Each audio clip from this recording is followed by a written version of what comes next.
wauta.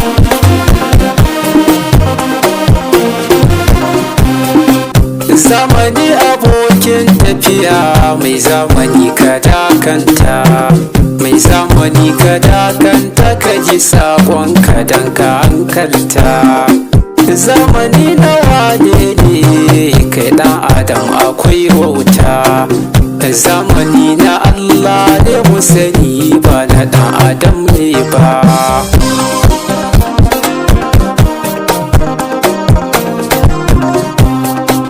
Na tuno da wannan zamani dan adam ɗabi'arsa, yanayi idan ya zo ka ji an ce da gwamna mulkinsa, yanayi idan ya zo da jarabta a ɗau alakarsa, sai a jinginawa mai mulki dan adam ɗabi'arsa.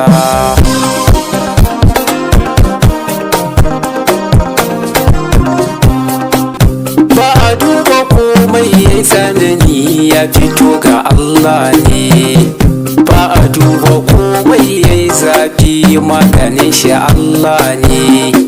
Ɗaukaka ta mai mulki ita ma nufi na Allah ne, mun bi zuciya mun bar Allah, jama'a mu hankalta.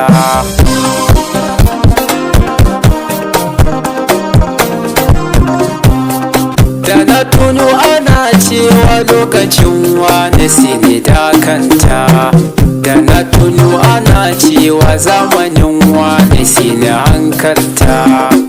Lokacin gaba muke yi ba dan adam akwai wauta, zamanin gaba ikon mu bane, jama'a mu hankalta.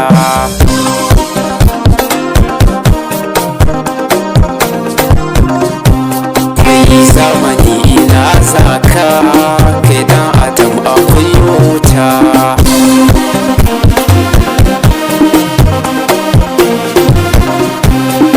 Kaga mutum yana tinkaho, wai shi yake da ikonsa, shi yake da iko da lokaci ne abun kamar wasa. Akwan a tashi zaka ga bayanan ya mace kamar wasa, ya mace ya tafi shi kenan kun ga bai da ikonsa.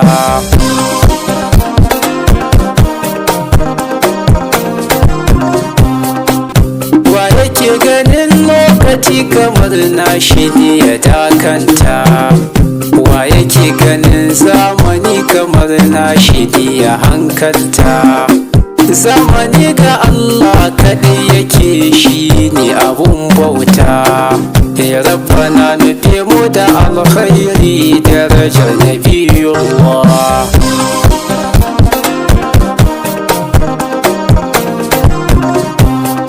A yanzu duniya ta lalace, kowa yana da aibunsa, wani makiri, wani ha'inci, wani ma ɗabi'arsa.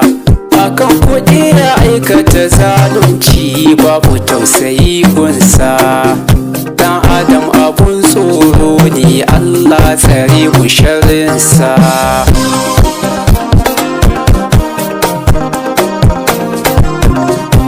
Mai zamani ina zaka kai dan adam akwai wauta.